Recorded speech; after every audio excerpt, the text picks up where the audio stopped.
Shalom, Kol Haloyim Yahweh, Ba'ashem Yahushai, Ba'ashem Rakakudash. Double honors to our apostles and elders of Great Millstone, and peace and blessings to the elect. Yeah, I just wanted to get into a video concerning a precept that we had brought out during our midweek camp.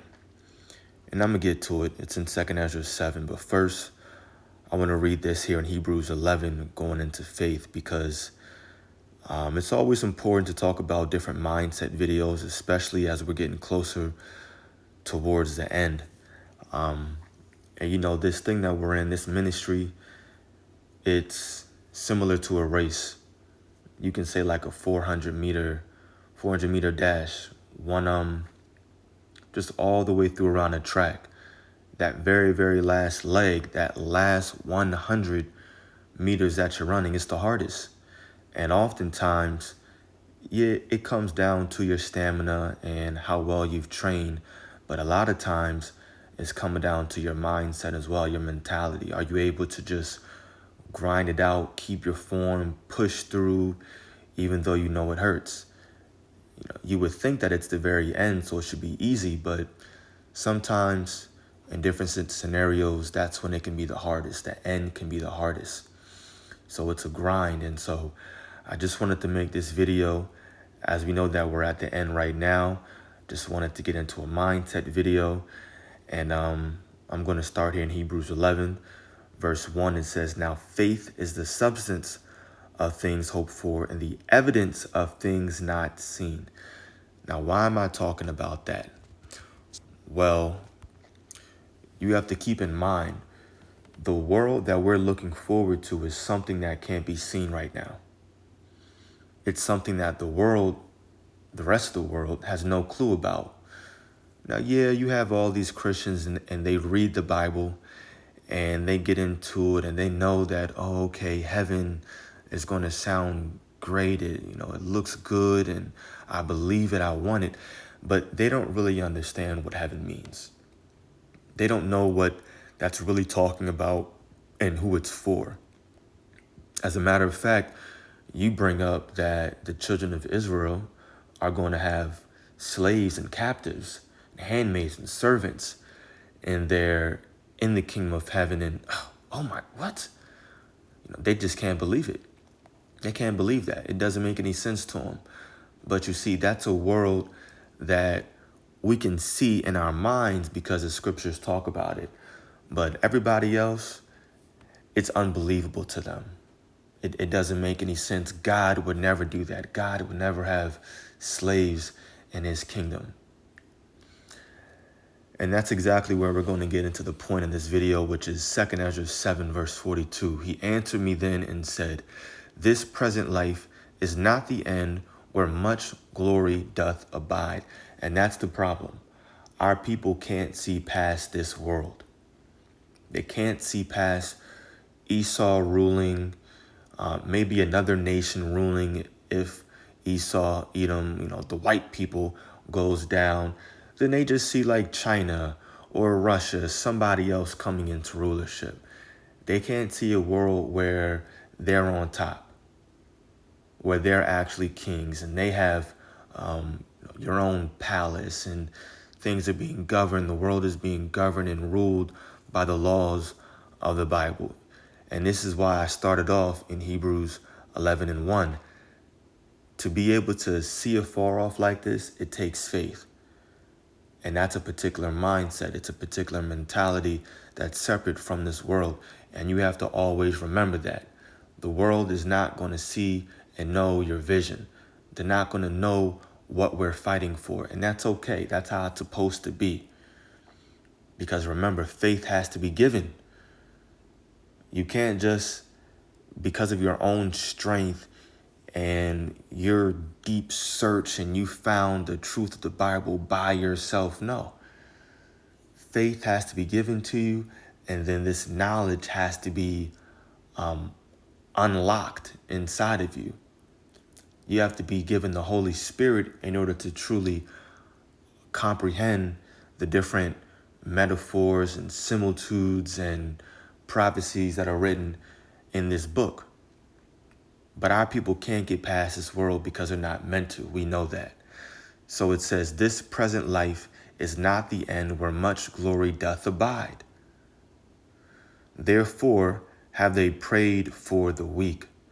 But the day of doom shall be the end of this time, and the beginning of the immortality for to come, wherein corruption is past. And I'm going to pause right there, because we got to understand that the day of doom represents the downfall of Esau, Edom. It represents America being completely destroyed and Esau, Edom being taken out of rulership.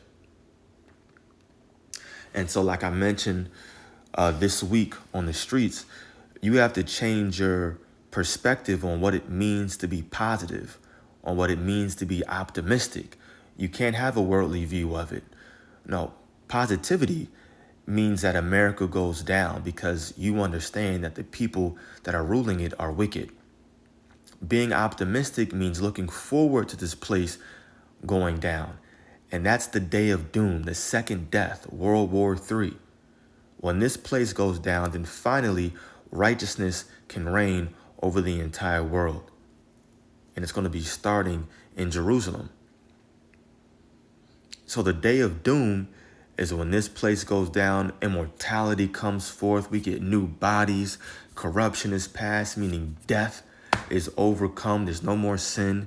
Intemperance, verse 44, is at an end. Infidelity is cut off, righteousness is grown, and truth is sprung up. Finally, the truth will be declared everywhere. The true names of the Most High Yahweh and His only begotten Son, Yahweh Shai, they're going to be made known and reign supreme. And the whole entire world is going to have to submit to those names. You see, that's positivity. That's optimism. That's the vision that we see. And we know right now that this current world is not the end all be all. It can't be. You see, we have hope in something better. We have hope in quite literally a brighter future. But it's not having a 10, 20 year long-term plan in this world like people say. Oh, I'm going to do something with my life and I'm going to make a change in this world. No, we're not trying to make a change in this world. Yahweh Shai is coming to make that change. All we're doing is hopping on the bandwagon. That's it. We're just hopping on the bandwagon and hopefully trying to catch a ride in that chariot. And then he's going to send us down, Lord's will, if we're a part of the Tabernacle of David, New Jerusalem. Then we're going to come down and make that change with his orders.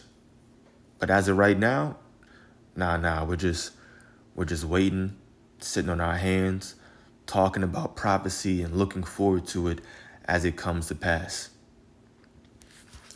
I'm going to read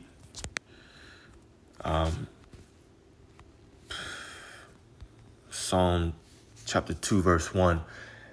It says, why do the heathen rage and the people imagine a vain thing? Because like I said, you have all these different nations, specifically China. They see themselves as the next ruler. We got to take down America, take down the West, and then we on top after that. Russia's probably hoping for the same thing, and a few different nations here and there. But at the end of the day, these different heathen, they're raging. They're trying to step up and be that guy after America goes down. And our people, they're thinking the same thing. They're like, look, we got to get out of America. This place is done. It's finished. There's no more American dream. If there is going to be a new place that comes up, let's go over there. They can't imagine, and they don't even think of the possibility of somebody coming back that looks like you and that's going to set you up on high. Our people can't get out of the hood. They got that hood mentality. They got to run their block and be that guy, have everybody like them. They want fame and glory on this side, and that's whack. It's played out. Nobody wants fame and glory in a wicked world. That just makes you a wicked individual as well, especially If you're getting fame and money and all these different dainty things, and more than likely, you got to do something, perform some kind of sacrifice ritual to make it in this world to that height. We don't want no part in that. The Lord said all we have to do is wait on him, and then he's going to give us a crown. That's it. So we know that this current life is not the end. We have faith in something better. And even if the world can't see it, that's fine. They're not meant to see it. We have to remember that we were given the faith to see a better and brighter future, a future that the scriptures talk about, where righteousness reigns, and we're going to be sitting in the throne with Yahushua, governing the entire world. That's what we're looking for. Not no goddamn 10, 20-year plan here. And because I've mentioned it so many times, I'll just end off with that precept. These are some of the same precepts that we brought out during our midweek camp, and that's okay. 2 Peter 3. Yeah, just check it out. The heading of this chapter says purpose of this letter. Above verse 3, the title says the coming day of the Lord. Above verse 10, it says a new heaven and earth. And I'm going to read, I'm just going to get right to the point. Verse 13, it says, nevertheless, we, according to his promise, look for new heavens and a new earth wherein dwelleth righteousness. And that's the point right there. So Lord willing, this was edifying to the elect. Call Haloyim Yahweh Ba'ashem Yahushai Ba'ashem Rakakudash. Double honors to our apostles and elders of Great Millstone. Peace and blessings to the elect. Shalom.